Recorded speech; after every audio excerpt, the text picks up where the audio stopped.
People around here with green shirts on that have been leading and fighting this, probably for 10 years. And the sad aspect is, it wasn't the American Medical Association or the American Society of Psychiatrists or any other major medical association that drugged me into this or even called attention to the increase in autism.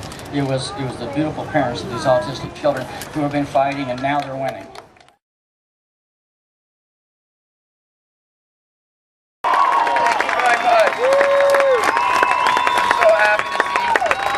Out here today, finally telling the truth to this Congress, which needs to hear the truth for the first time. Yeah!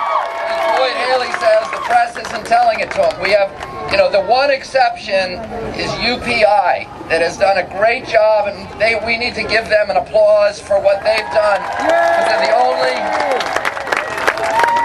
the only media outlet that is telling the truth on this issue.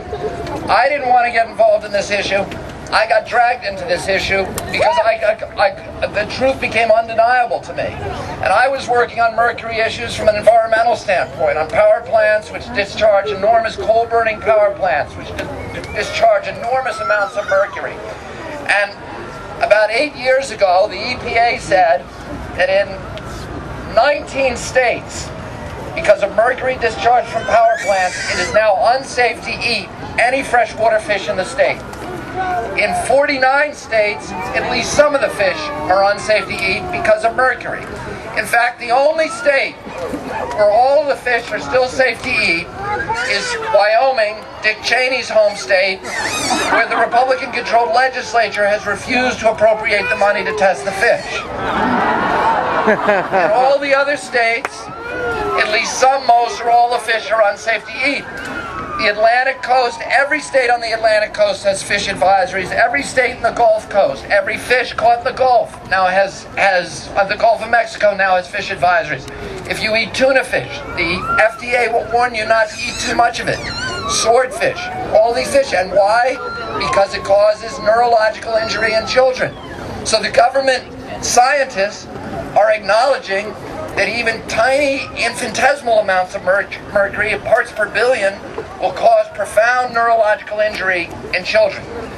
And I was working on these issues, and mothers started coming up to me and said, the biggest exposure is not coming from power plants or old mining claims, as you might think. It's coming from our own vaccines.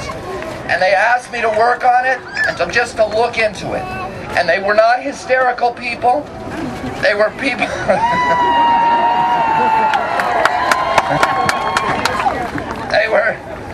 They were scientists, they were doctors, they were psychiatrists, they were pharmacists, they were people who had their feet on the ground, they had attended the conferences, they had read the scientific literature, they had calmly and deliberately gone through this, and they had reached a conclusion.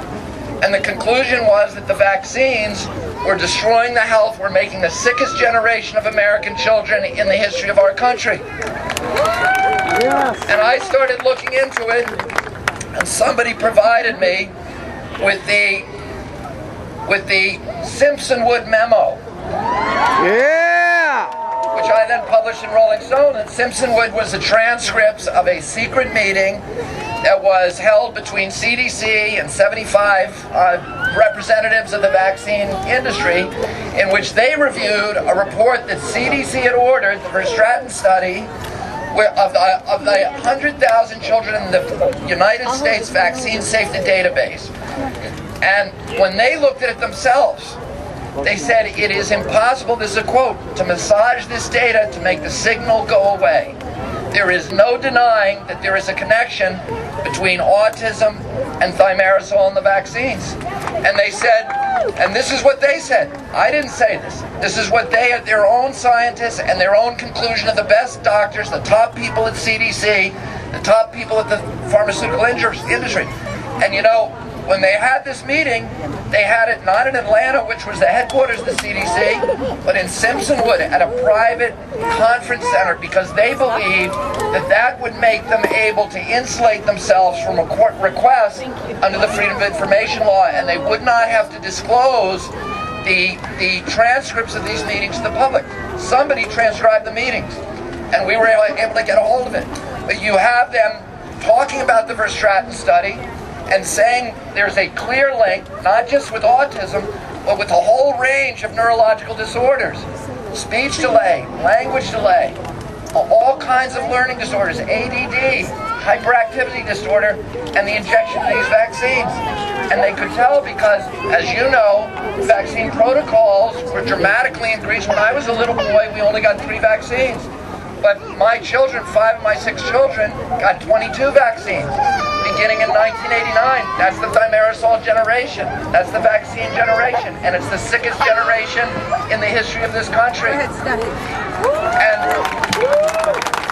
I looked at these, I read it, I was astonished.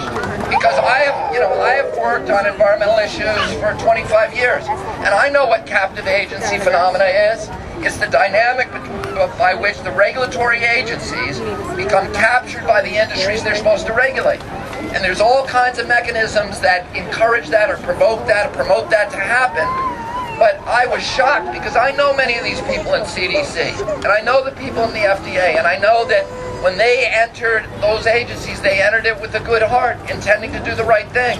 But something had corrupted them. They got sucked into a vortex because they made decisions that were wrong, and then instead of admitting it to the public, they covered it up to protect themselves. That's it.